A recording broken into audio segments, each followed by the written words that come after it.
Hi there, it's Tori. How are you today? Hope you're all doing great. Welcome to my channel. I really appreciate you being here where we're talking about all things related to cruising. If you've watched my other videos, you know that I have just recently become a cruiser, but I have I actually have 3 more cruises booked, and I'm planning on booking another one, just haven't decided exactly when I can do that one yet, so I'm still trying to figure out my calendar. If you like this video, I would really appreciate you hitting that like button. Also, I'm trying really hard to get to my first 100 subscribers, so if you would like to join along with me and follow me in my cruising adventures, I would really appreciate you subscribing. So, today we are going to be talking about the dark side of cruising. Now, I absolutely loved the first cruise I went on, and obviously I loved it because I've got 3 more booked and probably booking a 4th one. But there are some things that I think you should be aware of that maybe are not quite so positive. So I'm going to talk a little bit about those and then offer my thoughts on how to turn those into positives or either not be quite so bothered by them. So the first one we're going to talk about is being seasick. Now, I personally have never experienced seasickness.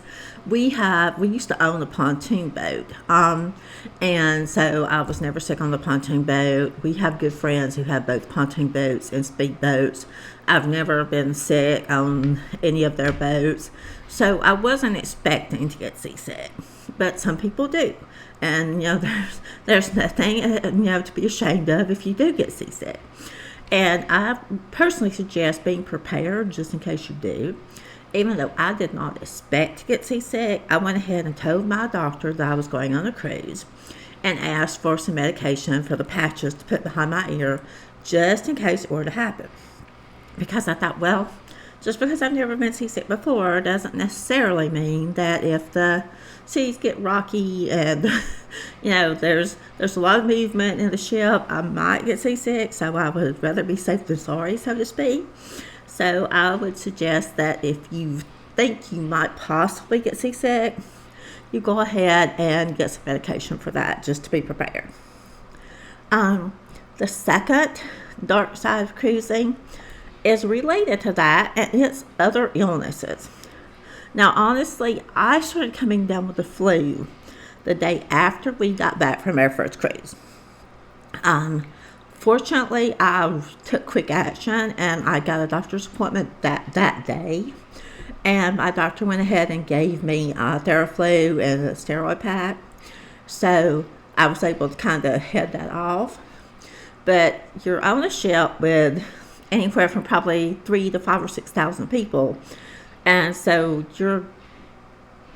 the possibility is that you may come in contact with some contagious illness, such as the flu or cold or COVID or some type of intestinal issue. So just be prepared for those. My suggestion is that you kind of bring your medicine cabinet with you. And by that I mean, bring some anti-nausea medicine, bring some cold medicine, bring some Pepto or some type of, medication for diarrhea or something like that. Again, just in case it happens. Because if you have to buy those things on the ship, they're going to cost you 3 to 4 times as much as if you bought them from your local Walmart.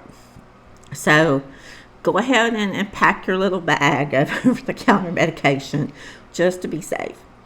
That's what I did. Fortunately, I didn't need them on the ship. I didn't realize I was probably getting sick until the day after we came back, unless I said I was able to take care of it quickly. But it can happen, so just be aware. The third one is the weather.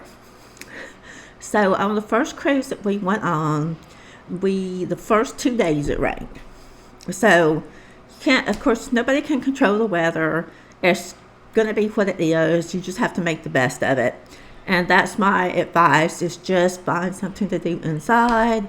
Go try out the different places to eat, go to a show, just explore the ship, go to the casino. There are things you can do without having to be outside. And the main thing is just try to have a good attitude about it, because there's nothing anybody can do about it. And then, sort of related to weather, number 4, missed ports. So we were supposed to go to Bimini, and because of the weather and the choppy seas, the ship was not able to, port. I had to think of the word a moment, to port at Bimini, so we were not able to go to Bimini. So just be aware that depending on the weather and conditions like that, you may miss one of your ports that you had expected to go to. Again, there's nothing anybody can do about that.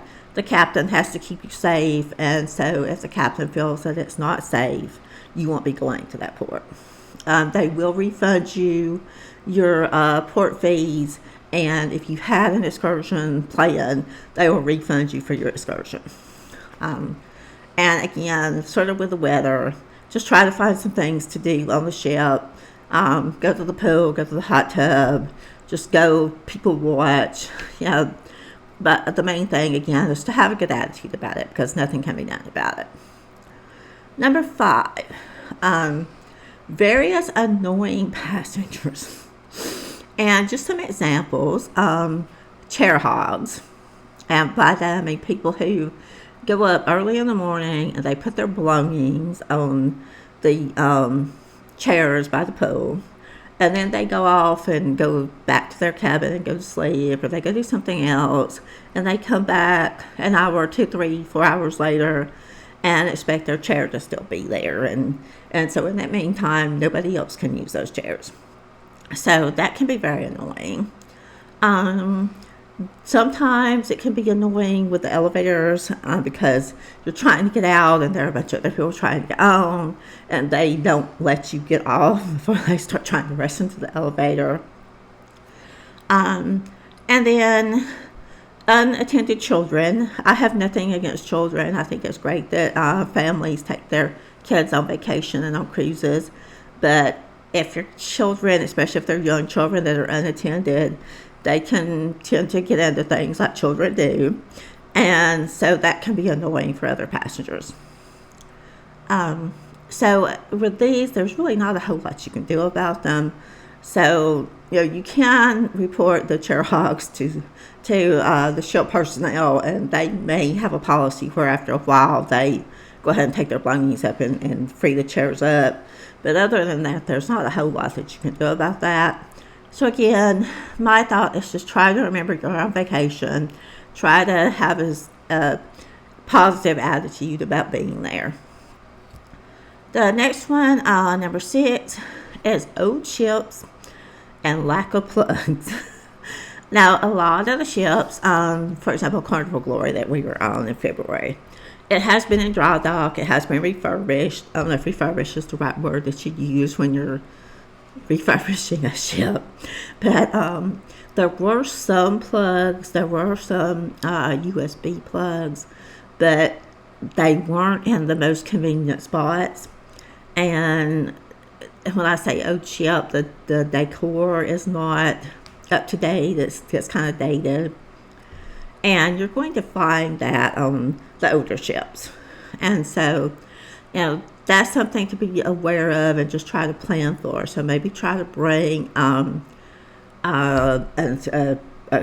approved outlet.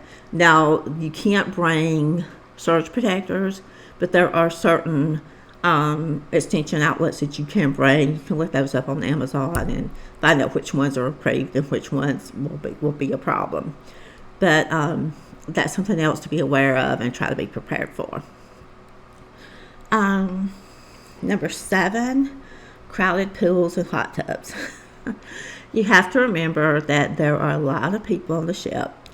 Most of them are going to want to use the pool or the hot tub or both at some point. And so there's not enough room if everybody decides that they want to go use those facilities at one time. So just be aware, try to kind of plan for that. Some people like to choose an early boarding time, take your swimsuit and your carry-on, and then try to go swim before everybody else gets on the ship. Some people like to skip an excursion, and instead of getting off the ship when you go into port, you stay on the ship and just enjoy the pool and the hot tub. So there are ways to, try to find times when it's not so crowded. You could also just try to find some alternative activities. Maybe just go up and people enjoy watching the other people around the pool and the hot tub. So again, try to come up with some ideas of how you're going to mitigate that to the extent that you can. The next one, number 8, people fighting or drunk people. Now, the people fighting are not always drunk, but many times they are. Many times they've had a little too much of their drink package.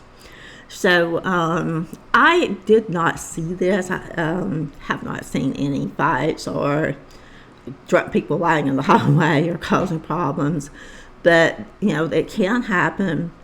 So again, just try to be aware of your surroundings. Try to kind of watch the people around you. If you notice that somebody is getting loud or things are getting out of hand, then of course I suggest you try to remove yourself from that situation as early as you can. And just with any place that you're going, just try to be aware of who's around you and where you are.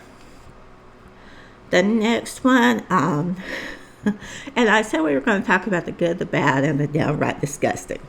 So this one is the downright disgusting one. People at the buffet. So you'll see a lot of things at the buffet that are pretty disgusting. We'll start with the first thing, which is people not washing their hands. Now, you don't know for sure that people didn't wash their hands before in their ring before they came to the buffet, but probably a lot of people didn't. I personally carry hand sanitizer, my own hand sanitizer, so that I can sanitize my hands before I go to the buffet and then again before I eat, just as an extra precaution. So a lot of people may not wash their hands. Then you'll see things, especially with children and teenagers who are going through the line of them picking up things either with their fingers, or they pick it up, put it on their plate, and they decide they don't want it, and they put it back in the pan or the serving dish instead of discarding it, or people dropping things on the serving tray or the serving, I don't know what it's called, the area around where the food is served, and then picking it up and putting it back in with the food. So just a lot of disgusting behaviors around the buffet. Again, there's not a whole lot you can do about that other than just once you see that, of course, you probably don't want to partake of that food. And if you do see that happening, tell the staff so that they can try to do something about that. I have not seen it, but I know someone who said that they saw someone drop one of the serving tongs on the floor and then pick it up and put it back in the food. So, of course, if you see anything like that, make sure to report it so hopefully something can be done about it. The last one, which is something that doesn't happen very often but could happen, is somebody going overboard on your ship. So this is number 10. I did some research on that, and what I found was that approximately 19 people go overboard every year from cruise ships. Now, if you think about that, when you think about how many cruise ships there are and how many trips they make every year, 19 people is an extremely small number. But if that were to happen, I'm sure it would dampen the festive mood on the ship. I know someone who was on the 80s cruise this year, and they did have someone who went overboard. Sometimes those are people who jump overboard, and sometimes it's maybe an accident. I personally know I'm short, I'm 5'3", but the rails, I would say, came probably up to my underarm area. So I find it hard to believe how someone could accidentally fall overboard unless they were maybe roughhousing or drinking or something like that. But maybe I suppose it could happen. But obviously, if it's going to put a damper on everybody's holiday festive vacation mood. So just be aware that may be a possibility. So those are 10 so-called dark sides of cruising, or kind of negative things. As I said, the good, the bad, and the downright disgusting. So just be aware of those, but try not to let them ruin your vacation, because I think you can keep a good attitude about it, and a lot of these you can find a workaround to still enjoy your vacation. So I hope that was helpful and kind of gave you something to think about and plan for. So I'll see you next time. Next time I'm going to be talking about some more cruising advice and things that you can do on your cruise. And I did want to ask a couple of things. If you'll comment below and let me know. I was thinking about doing a video of kind of some cruise fashion, some things that I have bought to wear on my cruise. So I wanted to know what you think about that. Would you be interested in that? For you ladies. Also, I was thinking about doing a video of how many shoes I brought. I think that's always a dilemma for us, is how many shoes do we pack and what time. So thinking about kind of some fashion type videos. And then what would you like to see? Give me some suggestions on what you would like to see in my future cruises. Is there anything in particular that you would really like to see, or any questions you have that you would like answered? So again, I would really appreciate it if you would subscribe, and I'll see you next time.